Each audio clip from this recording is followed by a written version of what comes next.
Hello, and welcome back to Baby Elias's Stories. We now return to Night Watch by Terry Pratchett, Part 9. The aunts were experts. Probably not even mossy lawn could turn someone off with such precision. Vimes drifted awake. He was in an armchair. It was extremely comfortable, and someone was shaking him. It was Sandra, the real seamstress. She stared at him and said, "He looks okay." Then she stepped back, sat down in another chair, and aimed a crossbow at him. "You know," said Vimes. It really was a comfortable chair, and reminded him of the softness that had gone from his life in the past few days. It hadn't been all bad. "If someone wants to talk to me, they only have to bloody well ask. Sadie said you'd only be out for 10 minutes, but then you started to snore, so we thought we'd let you sleep in for a while," said Rosie Palm, stepping into view. She was wearing a red off-the-shoulder evening dress, an impressively large wig, and quite a lot of jewellery. "Yes, it cost a lot of money to look as cheap as this, Sergeant," she said, catching his expression. "I can't stop. I must go and talk to people. Now, if you... Snapcase has promised you ladies that you'll be allowed to form a guild, right?" said Vimes. It was another cheating move, but he was fed up with waking up in odd places. "Yes, I thought so. And you believe him? It's not going to happen. When he's the patrician, he'll look right through you. He'll end up looking through everything," he added to himself. Mad Lord Snapcase.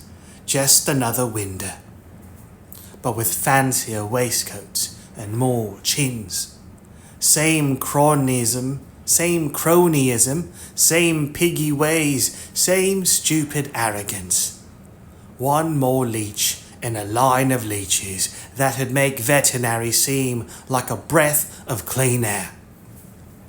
Ha! Veterinary.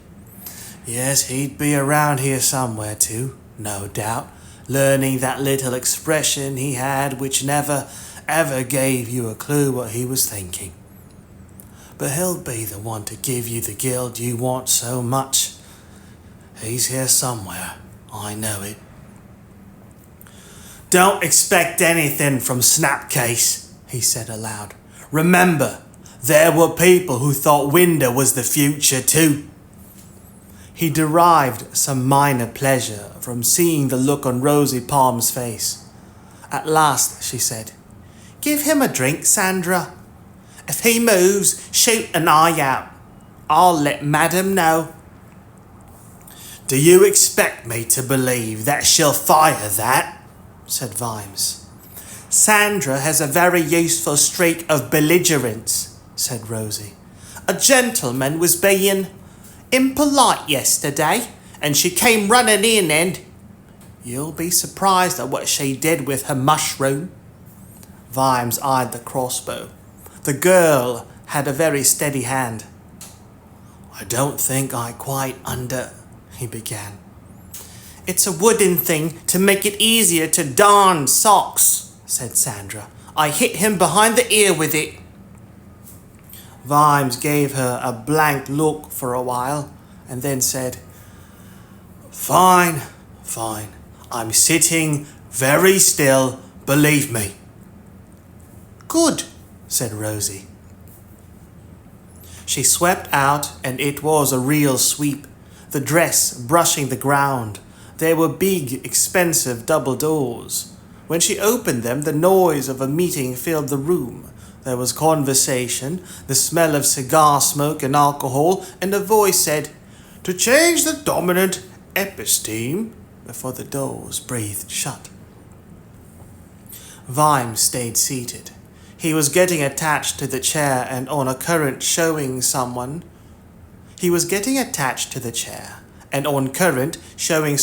was likely to hit him again soon.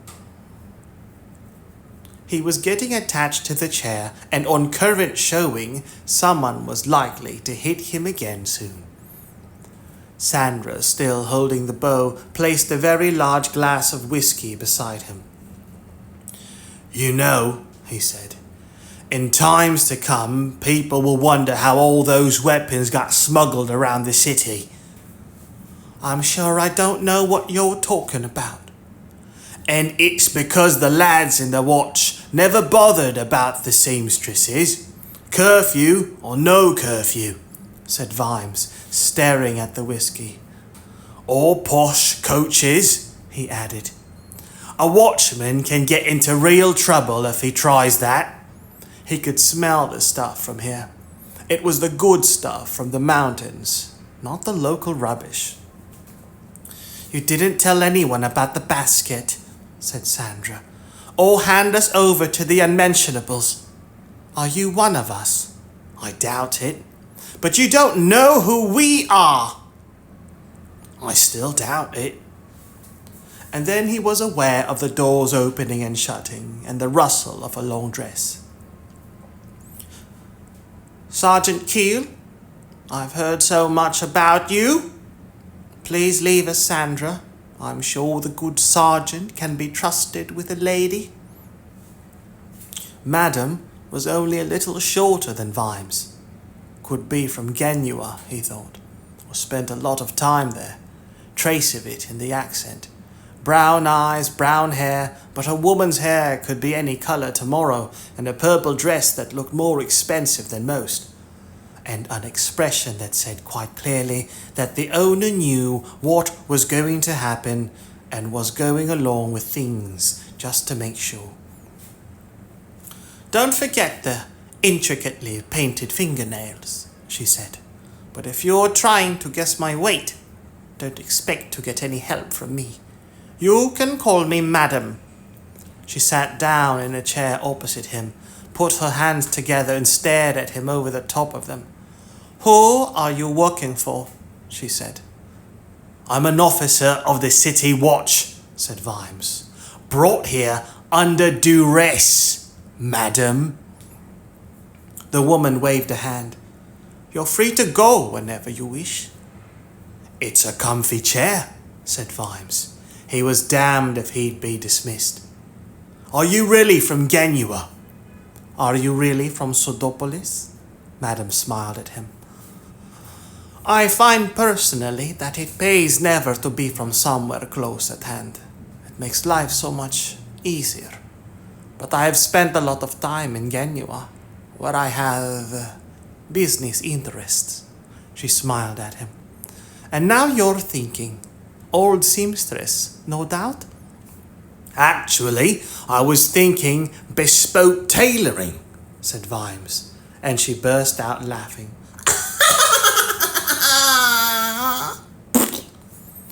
"But mostly," he added, "I was thinking revolutionary." "Continue, Sergeant." Madam stood up. "Do you mind if I have some champagne? I'd offer you some, but I understand that you don't drink." Vimes glanced at the brimming whiskey glass beside him. "We were just checking," said Madam, hauling a large bottle out of an industrial capacity ice bucket. "You're not a sergeant." Rosie was right. "You've been an officer. More than just any old officer, too. You're so composed, Sergeant Keel. Here you are, in a big house, in a lady's boudoir, with a woman of uneasy virtue." Madam upended the bottle into what appeared to be a blue mug with a teddy bear on it. "And you appear unfussed. Where are you from? You may smoke, by the way." "Somewhere a long way off," said Vimes. "Uberwald?" "No." "I have business interests in Uberwald," said Madam. "Alas, The situation there is becoming quite unstable. Right, I see, said Vimes. And you'd like to have the significant pause type of business interests in Ankh-Morpork, I expect, if it can be stabilized. Very good. Let us say that I think this city has a wonderful future, and that I would like to be part of it, and that you are remarkably perspicacious. Perspicacious. Of acute mental vision or discernment. Perspicacious. Keen. Very good. Let us say that I think this city has a wonderful future, and that I would like to be part of it, and that you are remarkably perspicacious. No, said Vimes, I'm very simple. I just know how things work. I just follow the money. Winder is a madman, and that's not good for business. His cronies are criminals, and that's not good for business. A new patrician will need new friends, far-sighted people who want to be part of a wonderful future, one that's good for business. That's how it goes. Meetings and rooms, a little diplomacy, a little give and take, a promise here, an understanding there. That's how real revolutions happen. All that stuff in the streets is just froth. Vimes nodded to the doors. Guests for a late supper? That was Dr. Follett's voice. A clever man, they call him. He'll pick the right side. If you got the big gills with you, Winder is a dead man walking. But Snapcase won't do you much good. Many people have great hopes of him. What do you think? I think he's a scheming, self-serving fool, but he's the best there is at the moment. And where do you come in, Sergeant? Me? I'm staying outside. You've got nothing that I want. You don't want anything? I want lots of things, my lady, but you can't give them to me. How would you like to be back in command? The question hit him like a hammer. This was history. She couldn't know. How could she know? Ah, said Madame, who had watched his expression. Rosemary did say thieves took some very expensive armor off you. Fit for a general, I hear. She opened another bottle. Properly, too, Vimes noticed, through the shock. None of that amateur business with rocketing corks and wasted bubbles. Wouldn't that be strange if it was true? Madame mused. A street-fighting man with the manner of a commander and the breastplate of a leader. Vimes stared straight ahead. And who needs to know how he got here? Said Madame, to the air in general. We could take the view that here at last is a man who could truly take command of the city watch. The first thought that fizzed in Vimes's head like champagne was, bloody hell, I could do it. Chuck swing, out on his arse, promote some decent sergeants. The second thought was, in this city, under Snapcase? Now? We'd just be another gang. The third thought was, this is insane. It can't happen. It never did happen. You want to go home to Sybil. Thoughts 1 and 2 shuffled out of the way, feeling ashamed of themselves and mumbling, yeah, right. Sybil. Yeah, obviously. Right. Sorry. Until they faded into silence. I've always had a talent for seeing promise, said Madame, while he still stared at nothing. The fourth thought rose in the darkness, like some ugly creature from the depths. You didn't think about Sybil until thought 3, it whispered. He blinked. You know the city needs, Madam began. I want to go home, said Vimes. I'm going to finish the job that's in front of me, and then I'm going home. That's what I'm going to do. There are those who would say that if you are not for us, you're against us, said Madam. For you? For what? For anything? No. But I'm not for Winder either. I'm not supposed to be for people, and I don't take bribes. Not even if Sandra threatens me with a toadstool. I believe it was a mushroom. Oh dear, the lady gave him a smile. You are incorruptible? Oh dear, here we go again, thought Vimes. Why did I wait until I was married to become strangely attractive to powerful women? Why didn't it happen to me when I was 16? I could have done with it then. He tried to glare, but that probably only made it worse. I've met a few incorruptible men, said Madame Messerol.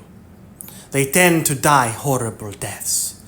The world balances out, you see. A corrupt man in a good world, or a good man in a corrupt one. The equation comes out the same way. The world does not deal well with those who don't pick a side. I like the middle, said Vimes. That gives you 2 enemies.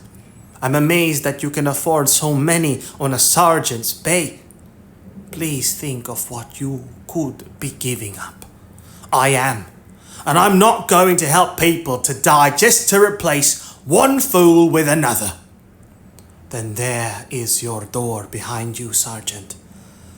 I am very sorry we could not. Do business, said Vimes. I was going to say, reach a mutually beneficial agreement. We are not very far from your watch house. I wish you luck. She nodded towards the door. Such a shame, she said, and sighed. Vimes stepped out into the rainy night and shifted his weight from foot to foot, and then took a few experimental steps. Corner of easy and treacle mine, a mix of flat top cobbles and old bricks. Yeah, he went home. Madam stared at the closed door for a while, and then turned as the candles flickered slightly. You really are very good, she said. How long have you been here? Havelock Veterinary stepped out of the shadow in the corner. He wasn't wearing official assassin's black, but loose clothes that were. No real colour at all, just nondescript shades of grey. I've been here quite long enough, he said, sprawling into the chair that Vimes had vacated. Not even the aunts noticed you? People look, but don't see. The trick is to help them see nothing. But I think Keel would have seen me if I hadn't been over here. He stares into shadows. Interesting. He is a very angry man, said Madam. You just made him angrier. I believe you'll get your diversion, said Madam. Yes, I believe so too. Madam leaned over and patted him on the knee. There, she said. Your auntie thinks of everything. She stood up. I'd better go and entertain my guests. I am a very entertaining person. By tomorrow night, Lord Winder will not have many friends. She drained her mug of champagne. Dr. Follett is such a charming man, don't you think? Is that his own hair, do you know? I have not sought the opportunity to find out, said Havelock. Is he trying to get you drunk? Yes, said Madam. You have to admire him. They say he can play a mean lute, said Havelock. Fascinating, said Madam. She set her face into a genuine smile of pleasure and opened the big double doors at the other end of the room. "Ah, Doctor," she said, stepping into the haze of smoke. "A little more champagne?" Vimes slept in a corner, standing up. It was an old trick, shared by night watchmen and horses. It wasn't exactly sleep. You'd die if you tried to keep it up for more than a few nights. But it took some of the tiredness away. A few of the other men had already mastered the trick. Others made use of tables or benches.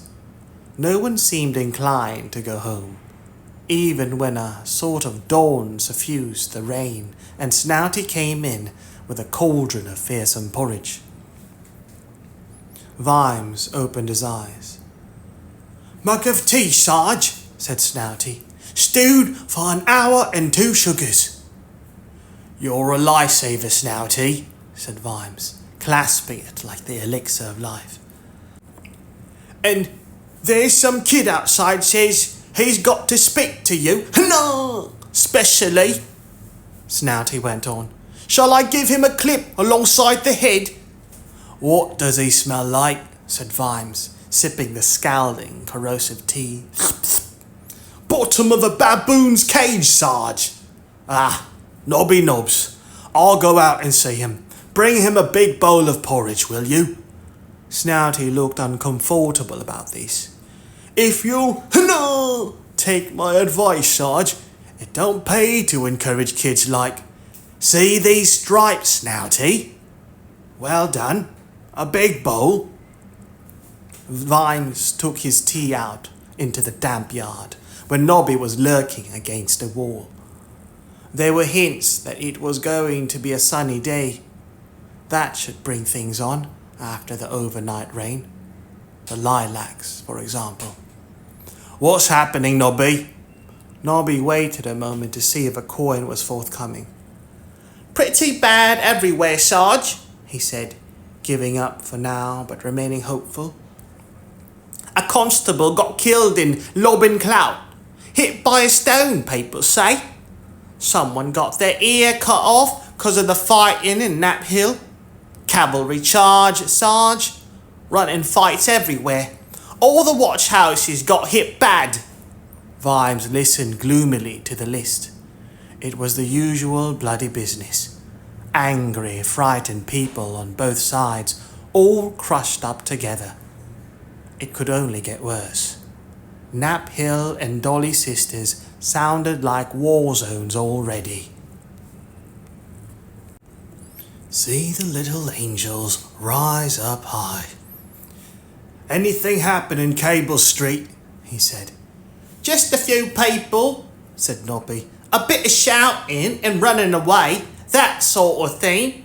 "Right," said Vimes. Even a mob wasn't that stupid.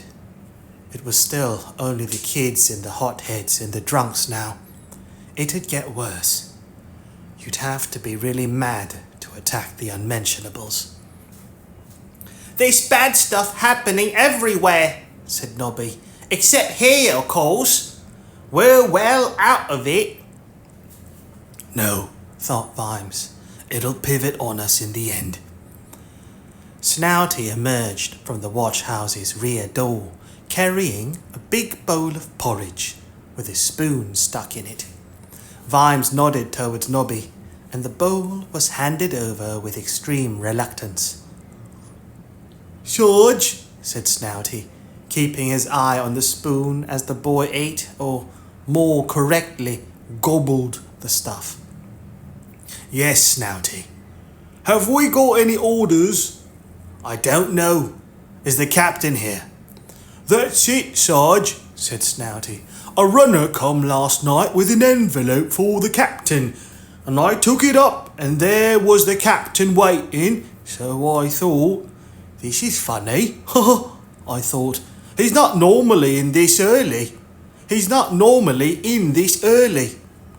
"Faster, please, Snouty," said Vimes, as the man started to watch the oscillating spoon again. Well, when I took him up his cocoa later on, he was just sitting there, no, staring right at nothing. He said, "Thank you, Snouty," when I give him the cocoa, no, though. And always very polite in that, no, respect. But when I went up just now, he was gone. He's an old man, Snouty. You can't expect him to be here all... So's his inkwell, Sarge. He never took it home before. And Vimes saw that Snouty's eyes were more red-rimmed than usual. He sighed. "Any sign of the envelope?" "No, Sarge," said Snouty, glancing again at the spoon in Nobby's hand. It was a very cheap one, Vimes noted, made of some pot metal. "In that case, we just keep the peace, Snouty," he said. "Not a lot of that about, Sarge." "We'll have to see what we can find. Come with me." Snouty looked reluctant. "Just want to keep an eye on the spoon, Sarge. We've only got 5 left, and kids like that one'll pinch the..." "He can keep the damn spoon," said Vimes. "Spoons are not important at this point." Nobby downed the last scalding mouthful, stuck the spoon in his pocket, stuck out a porridge-laden tongue at Snouty, dropped the bowl in the ground and took to his heels. Vimes strode back into the office, picked up the porridge ladle and rattled it on the sides of the empty cauldron. Heads looked up. "All right, my sons. This is what we're going to do. All married men have got permission to nip home for an hour to stop your wives fretting. The rest of you, you're on unpaid overtime. Anyone surprised?" Wiglet raised a hand. "We've all got family, Sarge," he said. "And the best thing you can do for them is make sure there's a bit of law around the place," said Vimes. "We don't know what's been happening in the other divisions, except that it sounds bad. So this house is staying open, understand? Day and night. Yes, Lance Constable." "But our mum will be worrying, Sarge," said young Sam. Vimes hesitated, but only for a moment. "Snouty, you'll nip out with any messages you have, lad. The same goes for everyone else," he said. "We're going to go out on patrol soon." "Yeah, I know we're night watch. So what? It's looking pretty black to me at the moment. Lance Constable, come on out in the yard, will you?" Vimes walked back out into the morning. In theory, one of the purposes of the yard was for training. It was seldom used for that. The night watch eschewed violence. As a rule, when threats of superior numbers had no effect, they preferred to run. Eschew. To avoid habitually, especially on moral or practical grounds. Shun. Eschew. The night watch eschewed violence as a rule. When threats or superior numbers had no effect, they preferred to run. There were some mouldering targets in a shed, along with some straw men for stabbing practice. Vimes tugged them out onto the cobbles as the Lance Constable appeared behind him. "I thought you said these things were useless, Sarge." "They are," said Vimes. "I've put them here for you to land on. You're walking around, Sam, with a weapon you don't know how to use. That's worse than walking around knowing how to use a weapon and not having one. A man with a weapon he doesn't know how to use is likely to have it shoved where the sun does not shine." He took off his breastplate and helmet and tossed his sword belt into a corner. Clunk. "All right, attack me," he said. Out of the corner of his eye, he saw that some of the men had wandered into the yard and were watching. "I can't just stab you, Sarge," Sam wailed. "No, but I'd like you to try." Sam hesitated again. I wasn't entirely stupid, Vimes thought. "You're grinning, Sarge," said Sam. "Well, you're just grinning and standing there, Sarge," said Sam. "I know I'm going to get a hiding, 'cause you haven't got a sword and you're grinning." "Worried about getting blood on your nice sword, lad." "All right, throw it away." "Feel better? You were in a gang, right?" "Of course you were. Everyone was. You're still alive, so you must have learned how to fight." "Yeah, Sarge, but that was, dirty fighting." "We're dirty people. Do your worst," said Vimes. "I don't want to hurt you, Sarge." "That's your first mistake." Sam span and lashed out. Vimes stepped back, caught the foot, and helped it on its journey upwards. I was quick too, he thought, as Sam landed flat on his back, and not too bad at cunning, but I've learned artful since then. "It showed in your eyes," he said to the sprawling Sam, "but you've got hold of the basic idea. There's no rules." He sensed the change behind him. It included the very muffled sound of a chuckle. He glanced back at Sam, who was looking past him. The blow was a neat one, to the back of where the head would have been if Vimes hadn't stepped smartly sideways. As it was, he turned and grabbed the arm and looked into the face of Ned Coates. "Nice day off, Ned," he said. "Yes, Sarge, thank you. I just wanted to see how good you were." He elbowed Vimes in the stomach and twisted away. There was some murmuring from the watchers, but Vimes, bent double, and with tears running from his eyes, raised a hand. "No, it was fair enough, he panted. "We've all got something to learn." He put his hands on his knees, wheezing a little more theatrically than he needed to. He was impressed that Ned wasn't falling for it. The man kept his distance, circling slowly. He was holding his truncheon. A less experienced fighter would have come to check that old Sarge was all right and would have suffered for it. "That's right, Sarge," said Ned. "I want to see what you can teach me." "Sam's too trusting." Vimes's mind rifled desperately through options. "So, Sarge," said Ned, still moving, "what would you do, Sarge, if you were unarmed and a man came at you with a truncheon?" "Get armed quick," thought Vimes. "If I thought he was as good as you..." He ducked and rolled. Ned missed that. When Vimes started to move right, he'd concentrated on the left, on the basis that from someone like Vimes the first move had to be a feint. By the time he caught himself and turned, Vimes had grabbed his scabbard and was rising, sword sliding out. "Shing! Ah, raising the stakes. Good lesson, Sarge," said Ned. He drew his own sword. Shing! It gleamed. Most of the watch swords would have had difficulty cutting butter. "Now we're level again. What's next, Sarge?" They circled. Blimey, thought Vimes. Who taught him? And he's grinning. No wonder. This isn't a contest. He knows I can't cut him. Not like this. Not in front of everyone. He can accidentally hit me and get away with it. But a sergeant's supposed to know better, and we can't raise the stakes any higher. Hold on. He hurled the sword at the wall. It stuck in, by sheer luck. That impressed the watchers. "Got to give you a chance, Ned," he said, moving away.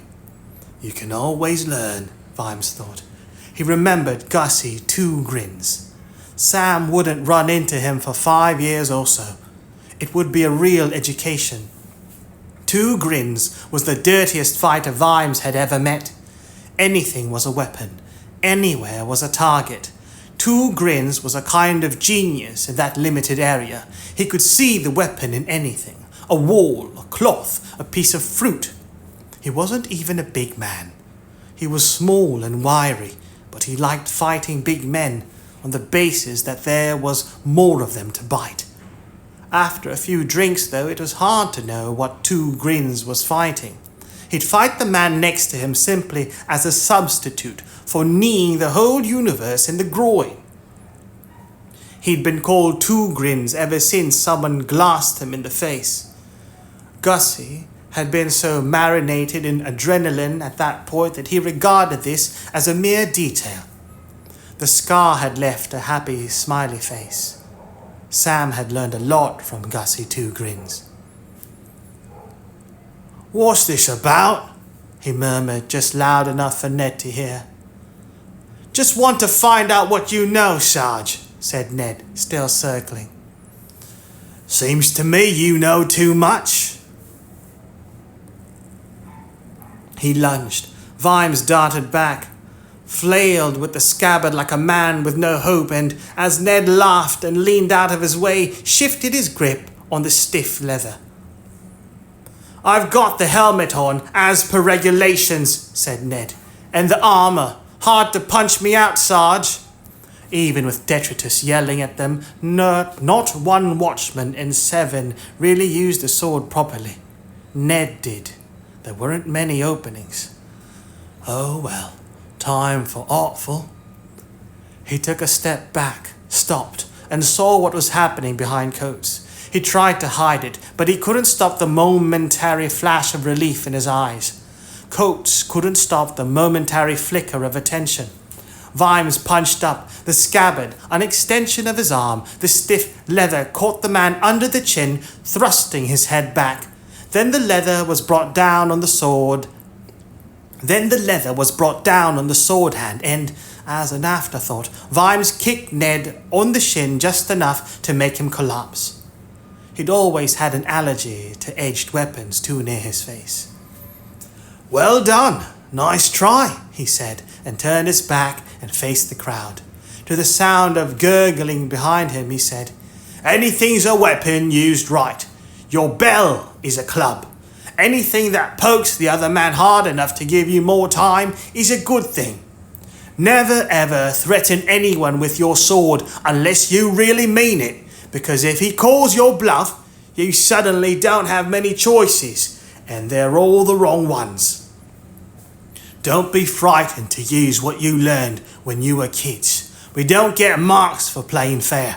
And for close-up fighting, as your senior sergeant, I explicitly forbid you to investigate the range of koshes, blackjacks and brass knuckles sold by Mrs. Goodbody at number 8 Easy Street, at a range of prices and sizes to suit all pockets. And should any of you approach me privately, I absolutely will not demonstrate a variety of specialist blows suitable for these useful yet tricky instruments. Right, let's limber up. I want you all out here with your truncheons in 2 minutes. You think it's just a silly club.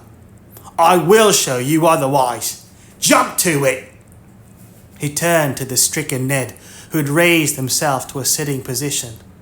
"Nice moves, Mr. Coates. You didn't learn them in the watch. I know that. Anything we need to discuss? Care to tell me where you were last night? Morphic Street, maybe?" "Day off," muttered Ned, rubbing his jaw. Right. None of my business. Seems to me we've failed to hit it off, Ned." "'S right.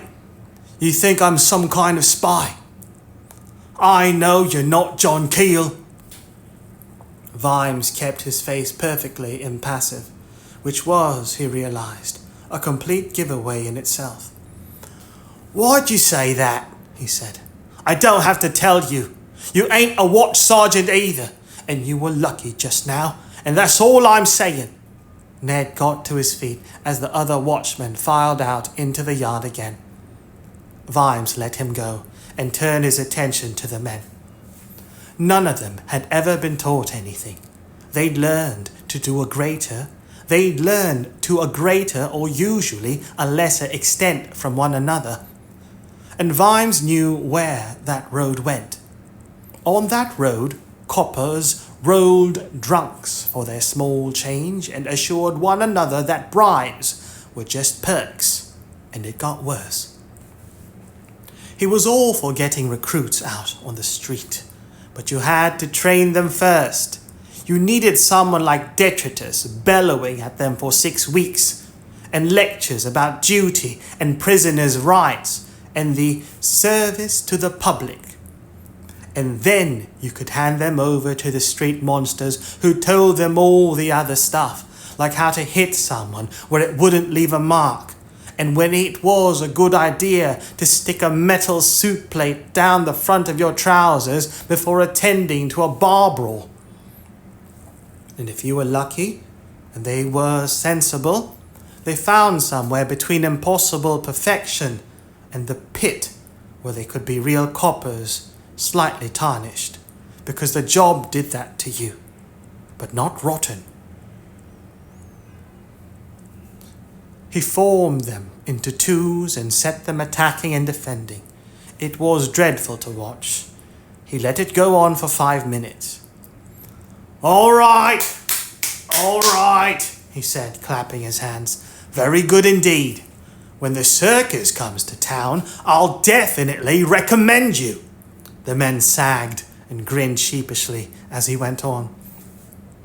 Don't you know any of the moves? The throat slam, the red-hot poker, the rib rattler? Say I'm coming at you with a big club. What do you do? Run away, Sarge, said Wiglet. There was laughter. How far can you run? Said Vimes. Got to fight sometime. Lance Corporal Coates. Ned Coates had not been taking part. He'd been leaning against the wall in a sort of stationary swagger, watching the sad show with disdain. Sarge, he said, propelling himself upright with the minimum of effort. Show Wiglet how it's done. Coates pulled out his truncheon. It was, Vimes saw, custom-made, slightly longer than the general issue. He took up station in front of the constable, with his back very expressively towards Vimes. What do you want me to do, Sarge? He said over his shoulder. Show him a few decent moves. Take him by surprise. Right you are, Sarge. Vimes watched the desultory clatter of sticks. Click, click, click, click, click. 1, 2, 3. And around Ned came, truncheon whistling through the air. But Vimes ducked under the blow and caught the man's arm in both hands, twisting it up behind his back and bringing his ear into immediate conjunction with Vimes's mouth. Not quite unexpected, sunshine, he whispered. Now, we'll both keep grinning because the lads are laughing at our Ned. Isn't he a card who keeps having another go at the old Sarge, and we don't want to spoil their fun. I'm letting you go now, but you try it one more time and you'll have to use both hands to pick up a spoon, and you'll need to pick up a spoon, Ned, 'cause of living off soup by reason of having no damn teeth. He relaxed his grip. Who taught you all this stuff anyway? Sergeant Keel, Sarge, said Ned. You're doing a good job, Sergeant Keel. Vimes turned to see Captain Swing advancing across the yard. He was smaller and slimmer in daylight, and he looked like a clerk, and a clerk who was only erratically careful about his appearance. His hair was lank, and the thick black strands plastered across a central bald spot suggested that the man either had no mirror or completely lacked a sense of humour. His coat, in the light, was old-fashioned, but well cared for, but his buckled shoes were scuffed and generally downtrodden. Vimes's mother would have had something to say about that. A man ought to look after his boots, she always said. You could tell a man by the shine of his shoes. Swing also carried a walking stick, or rather, an opera cane. It was just possible that he thought it made him look sophisticated rather than, say, like a man carrying an unnecessary length of wood. It was certainly a sword stick because it rattled when it hit the pavement, and it did so now as he primly picked his way through the old targets and straw debris. "Keeping the men up to scratch, I see," he said. "Very well done. Is your captain here?" "I believe not," said Vimes, letting Coates go. "Sir?" "Ah, well, perhaps you will give him this, Sergeant Keel." Swing gave him a faint smile. "You had a successful night?" "I am given to understand." "We had a few visitors," said Vimes. "Sir." "Ah, yes, misplaced zeal. It does not pay to underestimate you, Sergeant. You are a man of resource. Alas, the other houses were not so resourceful." "Ah, yes, I am afraid, Sergeant, that some of my keener men feel you are an obstacle to our very needful work.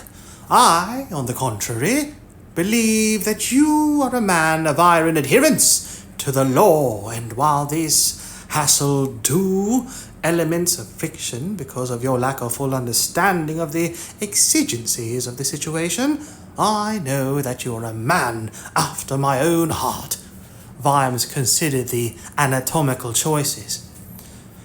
"That would be broadly correct, sir," he said, "although I would not aspire that high." "Capital. I look forward to our future cooperation, Sergeant. Your new captain will undoubtedly inform you of other matters as he sees fit. Good day." Swing swiveled and walked his jerky walk back to the gate. His men turned to follow him, but one of them, who was wearing a plaster cast on one arm, made a gesture. "Morning, Henry," said Vimes. He examined the letter. It was quite thick and had a big embossed seal, but Vimes had spent too much time in the company of bad men and knew exactly what to do with a sealed envelope. He also knew how to listen. New captain. So, it was starting. The men were watching him. They calling in more soldiers, Sarge," said Snouty. "I expect so," said Vimes. "They gave Captain Tilden the push, didn't they?" "Yes." "He was a good captain," Snouty protested. "Yes," Vimes said. No, he thought. He wasn't. He was a decent man, and he did his best. That's all. He's well out of it now. "What are we going to do now, Sarge?" said Lance Constable Vimes. "We'll patrol," said Vimes. "Close in. Just these few streets." "What good'll that do?" "More good than if we didn't, lad. Didn't you take the oath when you joined up?" "What oath, Sarge?" He didn't, Vimes remembered. A lot of them hadn't. You just got your uniform and your bell, and you were a member of the Night Watch. A few years ago, Vimes wouldn't have bothered about the oath either. The words were out of date, and the shilling on a string was a joke. But you needed something more than wages, even in the Night Watch. You needed something else to tell you that it wasn't just a job.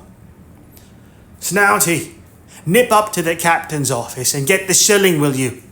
said Vimes. "Let's get this lot sworn in. And where's Sergeant Knock?" "Pushed off, Sarge," said Wiglet. "Don't know if it helps, but he said to hell with him when he went out the door." Vimes counted heads. It'd be said later on that all the watch house stayed on. They hadn't, of course. Some had slipped away. Some hadn't come back on duty at all. But it was true about Keel and the line. "Okay, lads," he said. "It's like this. We know what's been going on. I don't know about you, but I don't like it. Once you get troops on the streets, it's only a matter of time before it goes bad. Some kid throws a stone, next minute there's houses on fire and people getting killed. What we're going to do is keep the peace. That's our job. We're not going to be heroes. We're just going to be normal. Now, he shifted position. It might just be that someone will say we're doing something wrong, so I'm not going to order you. He drew his sword, shing, and scratched the line across the mud and stones.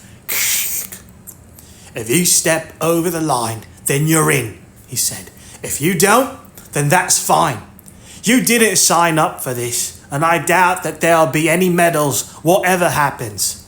I'll just ask you to go, and the best of luck to you. It was almost depressing how quickly Lance Constable Vimes crossed the line. Fred Cullen came next, and Wadey, and Billy Wiglet, and Spatchcock, Cullweather, and Moist, and Leggy Gaskin, and Horace Nancy Ball, and Curry, wasn't it? And Evans and Pounce. A dozen crossed the line, the last few with the reluctance caused by a battle between peer pressure and a healthy regard for their skin. A few others, more than Vimes had hoped, evaporated at the back. That left Ned Coates. He crossed his arms. "You're all bloody mad," he said. "We could use you, Ned," said Vimes. "I don't want to die," said Ned, "and I don't intend to. This is stupid. There's barely a dozen of you. What can you do? All that stuff about keeping the peace. It's rubbish, lads. Coppers do what they're told by the men in charge. It's always like that. What'll you do when the new captain comes in, eh? And who are you doing this for? The people? They attack the other houses. And what's the Night Watch ever done to hurt them?" "Nothing," said Vimes. "There you are then. I mean, the watch did nothing. And that's what hurt them," said Vimes. "What could you do then? Arrest Winder?" Vimes felt he was building a bridge of matchsticks over a yawning abyss, and now he could feel the chilly winds below him. He'd arrested Veterinary back in the future. Admittedly, the man had walked free after what passed for the due process of law, but the City Watch was going to be big enough and strong enough and well connected enough to actually arrest the ruler of the city. How had they ever got to that stage? How had he even dreamed that a bunch of coppers could slam the cell door on the boss? Well, perhaps it had started here. Lance Constable Vimes was watching him intently. "Of course we can't," he said, "but we ought to be able to. Maybe one day we will. If we can't, then the law isn't the law. It's just a way of keeping people down." "Looks like you've woken up and smelled the khaki," said Coates, "because that's exactly what you're in. Sorry, lads, but you're going to die. That's what'll happen if you tangle with real soldiers. Hear about Dolly's sisters last night? 3 dead, and they weren't even trying." "Come on, Ned. No one's going to have a go at us if we're just patrolling," mumbled Cullen. "Patrolling for what?" said Coates. "To keep the peace? What'll you do when there's no peace left to keep?" "Well, I'm not going to stand around and see you get killed. I'm off." He turned and strode out of the yard and into the watch house. "You bloody fool. You're right," Vimes thought. "I just wish you weren't so right."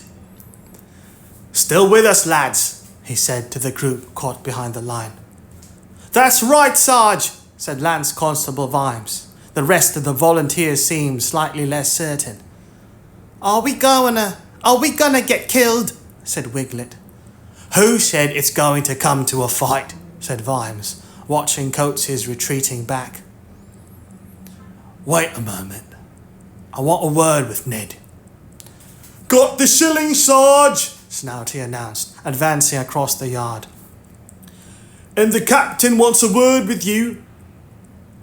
Tell him I'll be up in just a few. It's the new captain, said Snouty quickly. He's already here. No, keen, military, not the patient type, Sarge. I used to have carrot and detritus and angle and sherry for this, Vimes thought bitterly. I'd say you do this and you do that, and all I had to do was fret and deal with the sodden politics. Get Fred to swear the men in, he said, and tell the officer I'll be with him shortly. He ran through the watch house and out of the front door.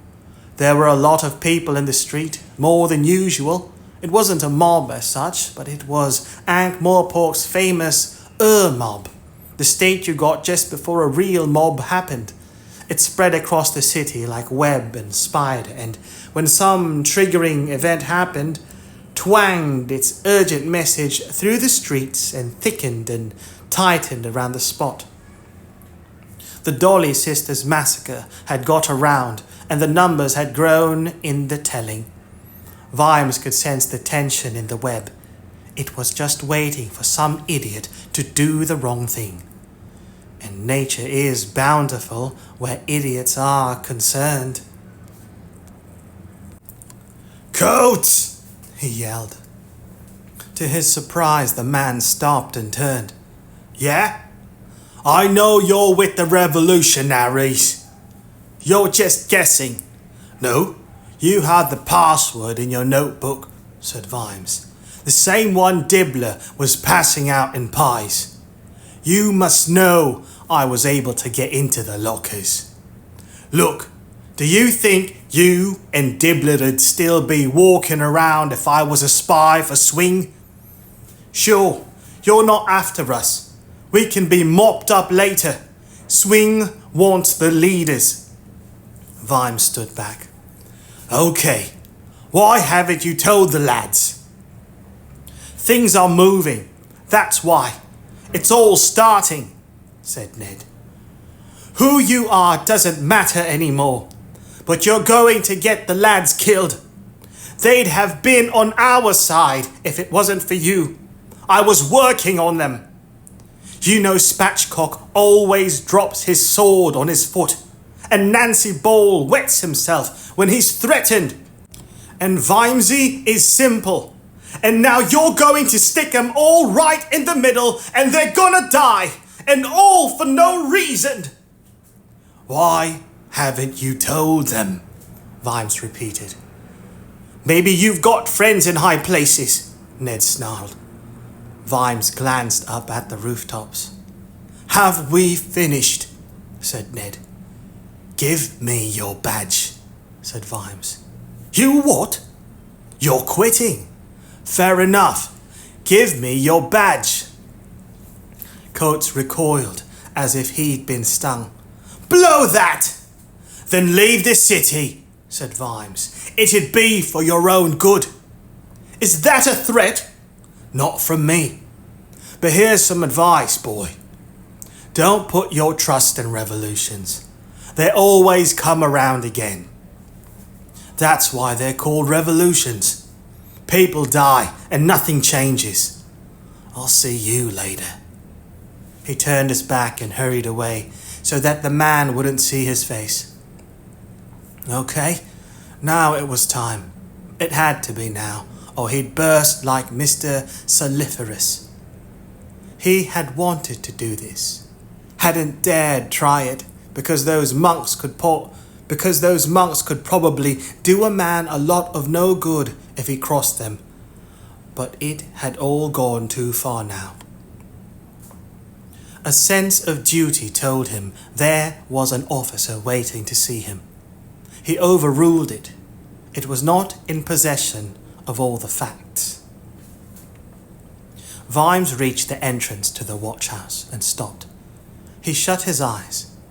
If anyone had bothered to look at him, they'd have seen a man apparently trying to grind 2 cigarette stubs into the road, one with each foot. "Thank you, Rosie, for those cardboard soles," he smiled. He thought with the brains in his feet, and as young Sam had noticed, the feet had a memory of their own. Rounded, cat-head cobbles, the usual kind. They hadn't been well set in this part of the city, and moved very slightly underfoot. Then twice before getting to the watchhouse, his feet had felt larger cobbles, narrow bands of them, where the road surface had been replaced after drains had been laid. And before that, they had been a similar band but of soft brick rubble, so crushed by cartwheels that it was practically a gully. A few dozen steps earlier, they twirled him round a couple of times, but the last surface before that had been mud. Vimes, who had been walking with his eyes shut, bumped into a cart. Mud, he thought. Getting up and ignoring the strange looks of passers-by, that meant an alley. Let's see. Yes, over there. It took 20 minutes. People turned as he walked through the streets, closing his eyes when he dared so that his feet could see better.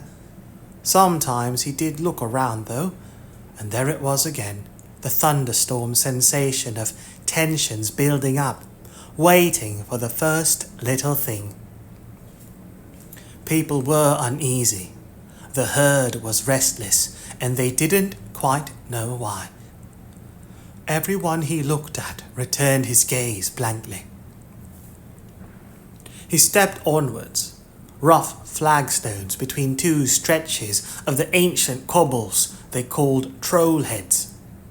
The only place where you got that in this part of the city was here, where Pewter Street crossed Elm, and before that it had been, big stones. Some of the most ancient in the city, rutted by hundreds and hundreds of years of iron-bound cartwheels.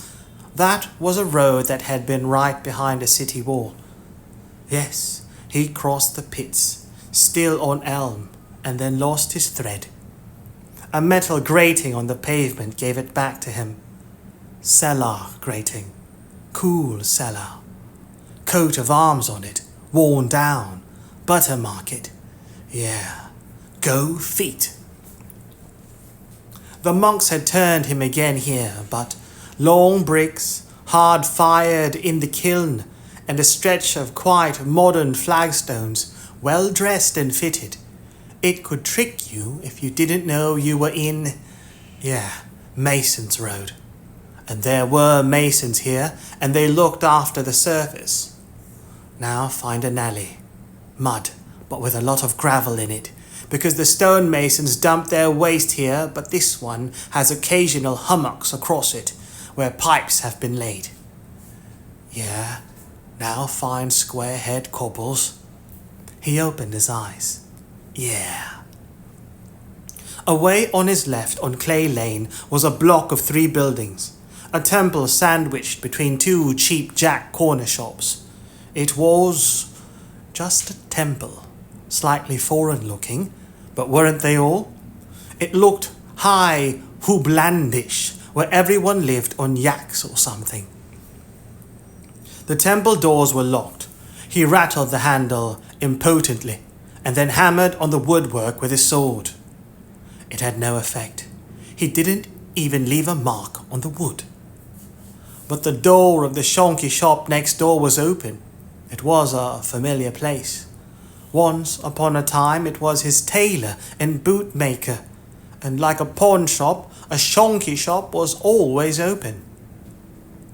Vimes stepped inside and was immediately enveloped in dusty darkness. It was a cave of cloth. Racks of old suits hung from the ceiling. Ancient shelves bent under piles of shirts and vests and socks. Here and there, old boxes loomed in the gloom and caught his knees. Piles of derelict boots slipped and slid under his feet. And there was the smell. If poverty had a smell, this was it. If humbled pride had a smell, this was it. And there was a touch of disinfectant as well. Within a few feet of the door, Vimes was already lost. He turned and shoved his way through grey aisle after grey aisle of suffocating cloth and wondered if anyone had ever died in here and how anyone could ever find out.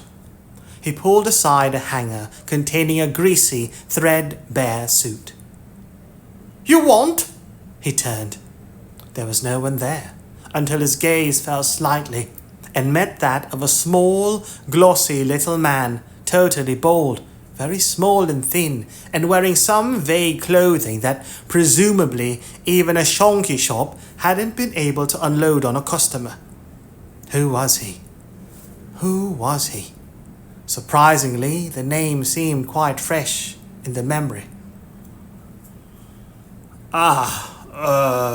Yeah. Mr. Shine? Soon, Shine, son, said Mr. Soon. He grabbed the suit Vimes was still holding. Good eye, lovely cloth, owned by priest. Very good, 50 pence to you, shame to sell it, times are hard.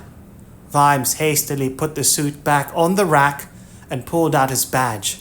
Soon glared at it. I pay already, other copper, he said. $1, 1 month, no trouble. Already I pay other copper. Pay, said Vimes. 2 striped copper already I pay. $1, 1 month, no trouble. Corporal Quirk, muttered Vimes. You don't have to pay coppers, Mr. Soon.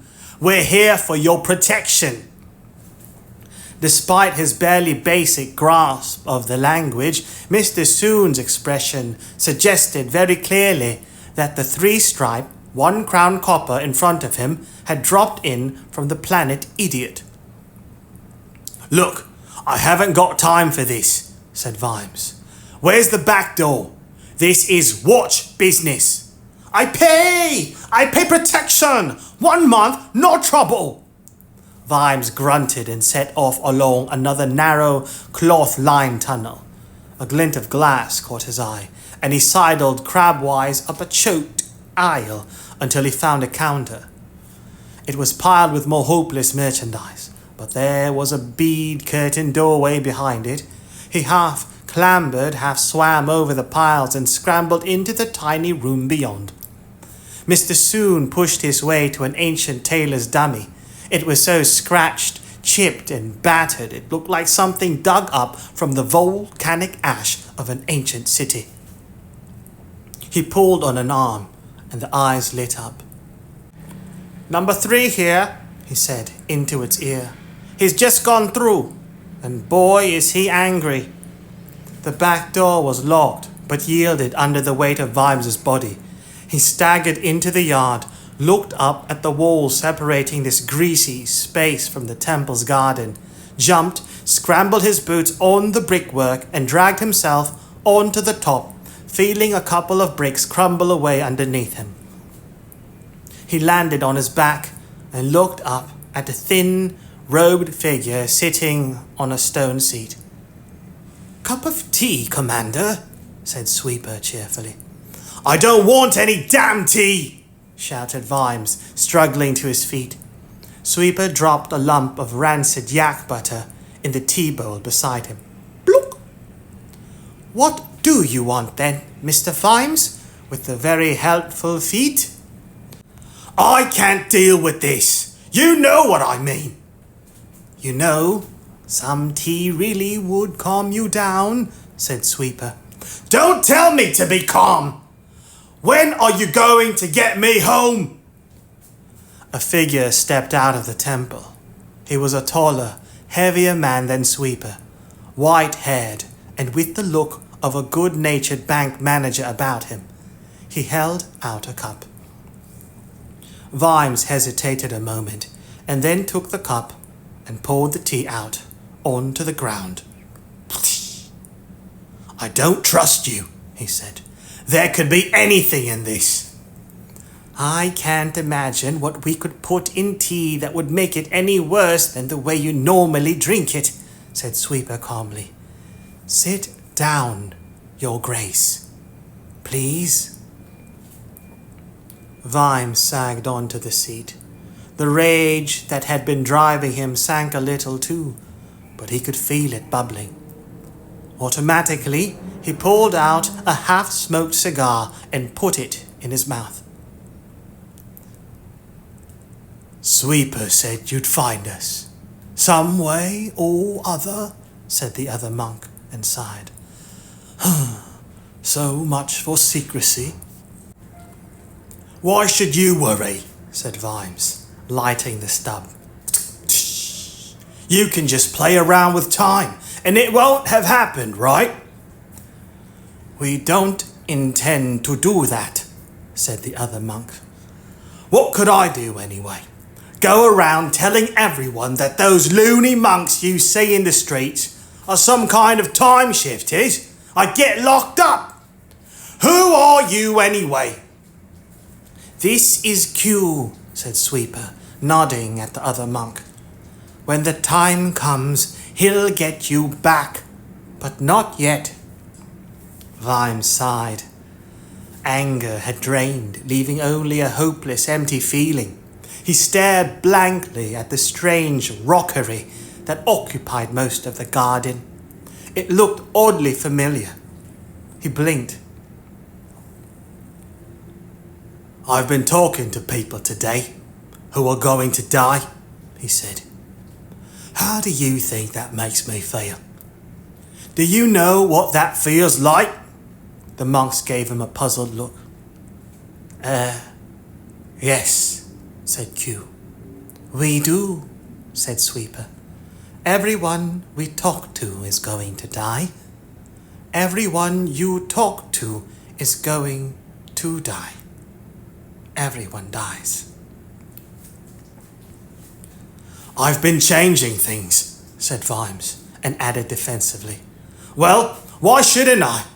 Carcer is, I have no idea how things are going to turn out. I mean, doesn't it change history, even if you just tread on an ant? For the ant, certainly, said Q.